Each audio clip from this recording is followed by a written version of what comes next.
بسم اللہ الرحمن الرحیم ایاک نعبد و ایاک نستعین۔ میرے پاکستانیوں، کل ڈاکٹر یاسمین جو کور کمانڈر کے اوپر حملہ ہوا تھا، جو گھر جلایا گیا تھا، اس کیس میں بری ہو گئی ہیں۔ عدالت نے ان کو بے قصور قرار دے دیا گیا ہے۔ اب ڈاکٹر یاسمین ہماری سینٹرل پنجاب کی پریزیڈنٹ ہیں۔ سینٹرل پنجاب کی پریزیڈنٹ جب بری ہو جاتی ہیں تو اس کا مطلب کہ یہ پارٹی پالیسی نہیں تھی، یہ جو جلائے گئے ہیں، وہ جو گھر جلایا گیا اور جدھر بھی 3-4 جگہ اور جو جگہیں جلائی گئی ہیں، یہ پارٹی پالیسی نہیں تھی، کیونکہ ڈاکٹر یاسمین تو پریزیڈنٹ ہوتے ہوئے انہوں نے پارٹی پالیسی بتانی تھی نا کیا ہے۔ تو جب وہ بری ہو گئی اور وہ ان کی ویڈیو چل رہی ہے، یوٹیوب پہ چلے جائیں، وہ بار بار کہہ رہی ہیں کہ آپ نے اندر نہیں جانا، لاؤڈ سپیکر پہ کہہ رہی ہیں اندر نہیں جانا۔ تو اس سے اب آگے سوالات اٹھ جاتے ہیں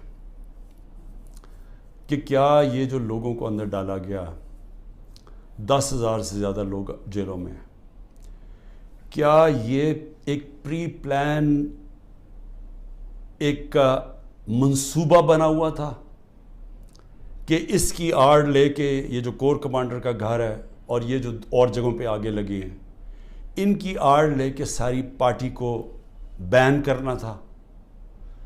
ساری پارٹی کے اوپر جس طرح کا اس وقت ظلم و تشدد کیا جا رہا ہے، کیا یہ پہلے سے پلان تھا؟ اب تو یہ سامنے آ رہا ہے، یہ تو اب واضح ہو گیا ہے کہ کہیں بھی آپ جا کے مجھے یہ بتا دیں کہ میں نے کہا ہو کہ قانون سے باہر جانا ہے، پرامن احتجاج، دھرنا کرنا، لانگ مارچ کرنا، جب تک وہ پرامن رہے، یہ ہمارا حق ہے، یہ میرا آئین، میری کانسٹیٹیوشن مجھے یہ حق دیتی ہے اور یہ سب کو پاکستانیوں کو دیتی ہے۔ 3 لانگ مارچز ہمارے خلاف کی گئی، 3۔ بتائیں کتنی FIR کٹی، کتنے لوگوں کو کتنوں کے گھروں میں گھس کے ان کے دروازے توڑ کے اندر جا کے لوگوں کو جیلوں میں ڈالا گیا، کتنوں کی مار پٹائی کی گئی، کتنوں کے اوپر ٹیئر گیسنگ کی گئی۔ اور مجھے یہ بتائیں کہ اب جو ہمارے لوگوں کو اندر ڈالا ہوا ہے، کیا کوئی اس کے اوپر انڈیپینڈنٹ انکوائری ہوگی یا نہیں ہوگی؟ دیکھیں، یہ ہو ہی نہیں سکتا، یہ دنیا کا قانون نہیں ہے کہ آپ ہی جج کریں، آپ ہی فیصلہ کریں سزا اور آپ سزا دے دیں، جج، جیوری، ایکسیکیوشنر۔ یہ تو دنیا میں کہیں بھی نہیں ہوتا۔ ہمیشہ جب کوئی انسیڈنٹ ہوتا ہے انڈیپینڈنٹ انکوائری ہوتی ہے۔ اور میں بار بار، میں جب سے جیل سے نکلا ہوں، میں نے چیف جسٹس کے سامنے مذمت کی اور میں نے تب بھی کہا کہ یہ ہماری کبھی پالیسی نہیں رہی۔ جو پارٹی الیکشن چاہ رہی ہے وہ انتشار نہیں چاہتی، کیونکہ انتشار تو وہ چاہ رہے ہیں جو الیکشن سے بھاگ رہے ہیں، اور یہ جو بھاگ رہے تھے الیکشن سے، یہ ساروں کی مل کے سازش تھی۔ پھر کیا ضرورت تھی کہ اتنا بڑا ایک کمانڈو سٹائل حملہ ہوتا ہے، شیشے توڑتے ہیں، لوگوں کو ڈنڈے مارتے ہیں، جس طرح کہ وہ بیچارے وہاں کام کرنے والے جو رجسٹری آفس میں تھے ان کو ماریں پڑتی ہیں، کمپیوٹر توڑ دیتے ہیں، شیشے توڑ دیتے ہیں، اور مجھے ایک دہشت گرد کی طرح پکڑ کے لے کے جاتے ہیں، جو اس کی ساری دنیا میں وہ چلی جاتی ہیں تصویریں۔ تو اس کا بعد تو رد عمل آنا تھا۔ تو اب میں یہ سوچ رہا ہوں کہ کیا یہ جان کے کیا گیا تھا؟ کیونکہ مجھے آرام سے بھی پکڑ سکتے تھے، مجھے پولیس بھی پکڑ سکتی تھی، میں ہائی کورٹ سے باہر نکلتا تب بھی پکڑ سکتے تھے، میرے ساتھ تو کوئی لوگ ہی نہیں تھے۔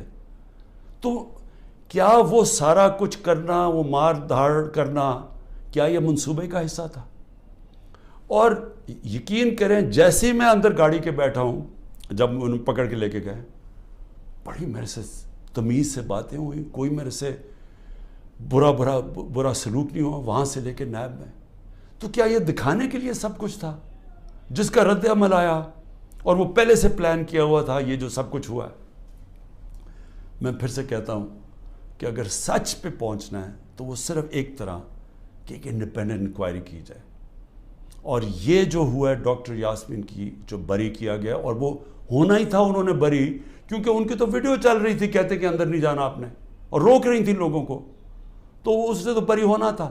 لیکن یہ ہماری پریزیڈنٹ تھی سینٹرل پنجاب کی، سارا سینٹرل پنجاب ان کے نیچے تھا، تو جو بھی انہوں نے بولنا تھا وہ ہماری پالیسی تھی۔ چاہتا ہوں کیونکہ میرے پاس اب جو نکل کے آئے ہیں کارکن, ابھی میں باہر, میرے ایک کارکن جس کو 17 دن جیل میں رکھا ہے وہ واپس آیا, سارے ایک ہی کہانی سنا رہے ہیں. اتنے زیادہ لوگ ہیں, جیل چھوٹا ہے, سب کو وہاں بند کیا ہوا ہے, یعنی وہ جیل میں گنجائش ہی نہیں ہے جو جیلوں میں جتنے زیادہ لوگوں کو انہوں نے بند کیا ہوا ہے. کس حالات میں وہ رہ رہے ہیں, کس طرح گندگی ہے وہاں, کھانا ان کو دیا نہیں جاتا, 2 دن کہتا ہم نے روزے رکھے ہیں, کھانا ہی نہیں تھا. اور پھر ان سے جو سلوک کیا گیا ہے, یعنی ایسے رکھا گیا, یہ پولیٹیکل ورکرز ہے, انہوں نے کوئی کرائم نہیں کی, ان کی ابھی تو کرائم ثابت ہی نہیں ہوئی.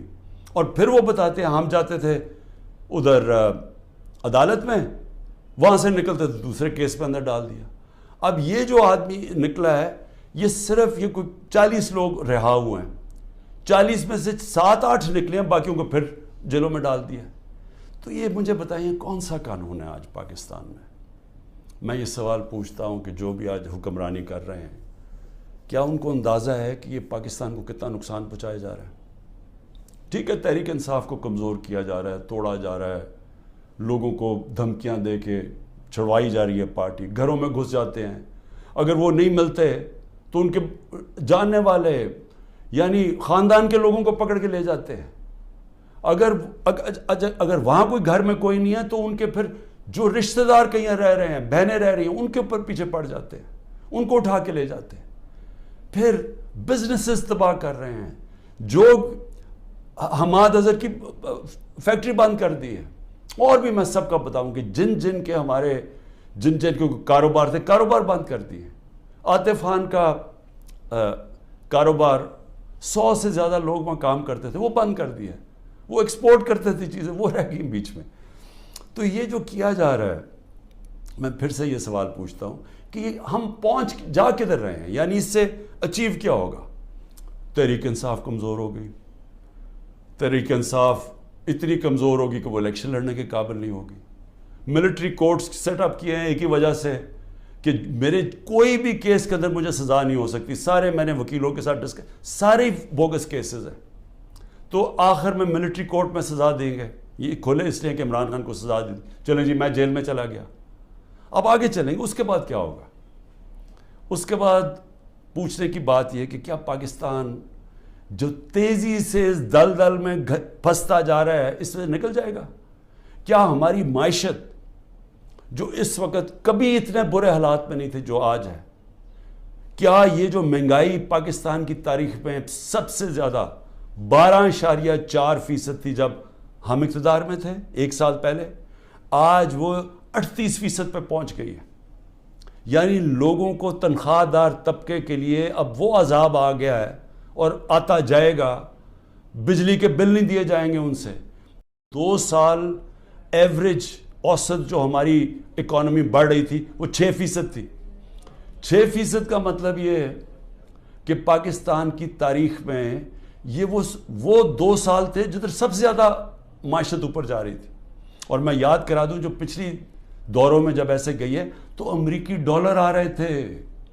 ایوب خان کے دور میں سیٹو اور سینٹو کا پیکٹ تھا, ہم ان کے ساتھ ملے ہوئے تھے, ہمیں ڈالر آ رہے تھے. ضیاء الحق کے دور میں ہم افغان جہاد کا حصہ بنے تھے, تب بھی ڈالر آ رہے تھے. جنرل مشرف کے دور میں 1-2 سال جو ترقی ہوئی تھی وہ ہم وار آن ٹیرر میں ان کے ساتھ ملے ہوئے تھے, تب بھی ڈالر آ رہے تھے. یہ باہر سے ڈالرز آنے کے بغیر ملک میں 6% اوسط ہماری جو اکنامک گروتھ ہوئی, اور یہ ایک شعبے میں نہیں ہوئی. زرعی جو ہم نے چینجز کیے, جو انسینٹیوز دیے, 4.5%, 17 سال کے بعد ہماری زرعی گروتھ ہوئی. ہماری جو لارج سکیل مینوفیکچرنگ تھی, جو اصل نوکریاں ہیں, وہ 17 سال کے بعد وہ اتنی تیزی سے بڑھ رہی تھی 10.4% پہ. تو جو انڈسٹری بھی بڑھ رہی تھی, ہماری زراعت بھی, جو پروڈکشن سینٹر سے بڑھ رہے تھے. پہلی دفعہ زور لگایا تھا ہم نے آئی ٹی کے اوپر, ٹیکنالوجی کے اوپر, جو 75% اس کی ایکسپورٹس بڑھ گئی تھیں, اور آگے انہوں نے اور آگے جا رہا تھا. بیرون ملک سے اوورسیز پاکستانی پیسہ بھیج رہے تھے. روشن ڈیجیٹل اکاؤنٹ میں $5 ارب آ چکا تھا, اور 1.5 سال کے اندر اور تیزی سے بڑھ رہا تھا، یعنی بیرون ملک پاکستانیوں کا پیسہ آنا شروع ہو گیا تھا. بڑے پروجیکٹس تھے ہمارے، جس طرح وہ راوی سٹی، اس طرح کے بڑے پروجیکٹس میں اوورسیز پاکستانی کا ہم نے پیسہ لے کے آنا تھا، کیونکہ ابھی تو صرف گھروں میں گھر لیتے ہیں نا، وہ زیادہ سے زیادہ ریل اسٹیٹ میں. لیکن اصل جو پیسہ جب آپ پورا شہر بنا رہے ہیں، اس میں اصل پیسہ آنا تھا، ڈالرز آنے تھے پاکستان میں. اور جو اگر یہ سندھ حکومت نہ ہمارا وہ پروجیکٹ بنڈل آئلینڈ کا ختم کرتی، بڑے بڑے اربوں ڈالر کی وہاں انویسٹرز تیار تھے آنے کے لیے، تو پاکستان میں ڈالرز بھی آ رہے تھے. اتنے زیادہ، جو آپ بڑے بڑے بزنس مین سے پوچھیں کبھی اتنے ان کے نفع ہوئے ہیں، بزنسز بڑھ رہی تھی.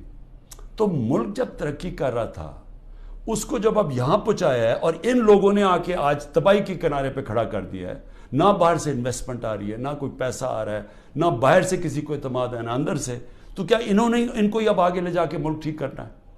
سہم گئی ہے، ان کو ڈرایا دھمکایا جا رہا ہے، ججز کو ٹیلی فونز کال جا رہی ہیں، ان کے اوپر ٹیپیں دکھائی جا رہی ہیں بلیک میل کے لیے، یا آپ کے ٹیپیں ہیں یا آپ کے اوپر یہ کوئی کیسز بنائے ہوئے ہیں، وہ گھبرائے سہمے ہوئے ہیں.